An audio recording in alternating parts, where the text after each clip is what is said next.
Good morning to all. I am Ilaiyaraja, Assistant Professor, Department of Commerce. Today I am going to teach about the cost accounting subject. In the cost accounting, first unit is purely related to meaning and definition of cost and what are all the objectives of cost, different elements available under cost and different classification of cost. Those things are given in the unit 1. Let us see one by one. First, we will see about the meaning of cost. It is the actual amount of expenditure incurred on a given thing, or it may be the notional expenditure incurred on a particular thing. It means the total amount of expenditure incurred on producing a particular product over a period of time is termed as cost. It is the simplest meaning of the term cost. Next one is different elements of cost. There are three important elements which are considered as important or vital one in the cost accounting. One is material, second one is labor, third one is expenses. Material is again subdivided into two types, direct material and indirect material. Similarly, labor is otherwise called wages. It is also subdivided into two categories, direct and indirect labor. Expenses is again subdivided into two categories, direct and indirect expenses. Next important thing is cost sheet. Cost sheet is the pro forma or statement which is showing the cost and profit of a particular product over a period of time. It is the statement showing the different varieties of cost incurred in producing the particular product or services during the given period of time.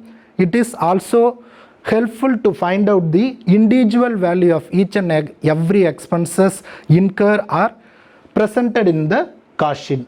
The next one is a pro forma or specimen of cost sheet. Cost sheet of measures traders for the year ended or for this particular period given. Cost sheet is consist of 4 columns. First one is particulars column, second one is rupees, that is amount column, third one is total, last one is per unit. First one, we should find out the direct cost. Direct cost otherwise termed as prime cost. Under direct cost, different elements are there. First, opening stock of raw material is available. You should enter the opening stock of raw material in the cost sheet.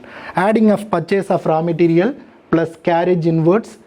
After that, you should deduct the closing stock of raw material and sale of material scrap.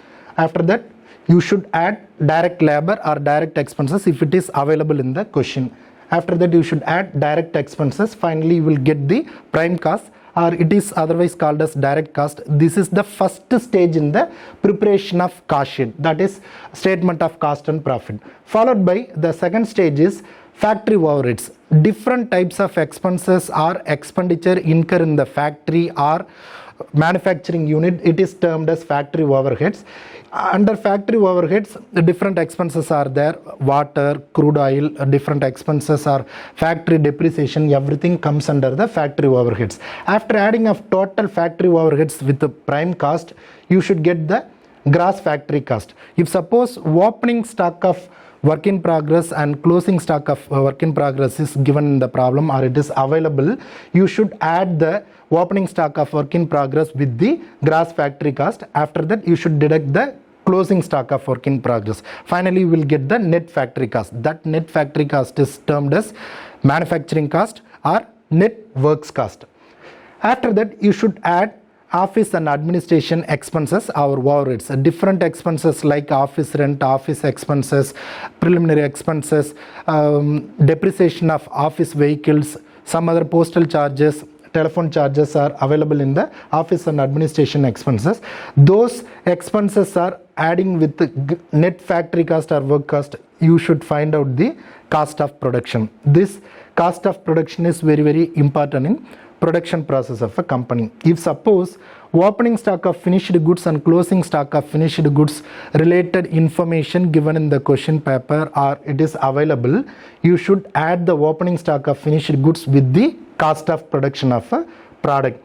After that, you should less the closing stock of finished goods to find out the cost of goods sold. This is the before stage of fixing of price for the product or services. After that, you should add the selling and distribution expenses. That is, before going to sell the product, the company should spend some amount for advertisement purposes and some other distribution agencies, or if suppose salespeople are available, they should pay income or remuneration to the people also. Those kind of expenses comes under the selling and distribution overheads or expenses. If selling and distribution overheads is available in the question, you should add with the cost of goods sold. After that, you will get cost of sales. This cost of sale is otherwise termed as total amount of expenditure or total cost incurred in the production of particular product or services. Finally, the sales price is available or sales price is given in the question. It is termed as the difference between sales and cost of sales is termed as profit or loss. If suppose the sales amount is more than the value of cost of sales, it is termed as profit, or sale amount is less than the cost of sales, it is termed as loss. So these are all the important elements and different segment of expenses appeared in the cost sheet or statement of cost and profit. This is one of the important question repeatedly asked in the university exam also. So prepare well. If you have any doubt, get clarification regarding this cost sheet. Thank you. Thank you all. உலகத்தரமான கல்லூரி உங்கள் ஊரில் Deivanai Ammal college for women autonomous Villupuram. உங்கள் எதிர்காலம் உங்கள் கையில்.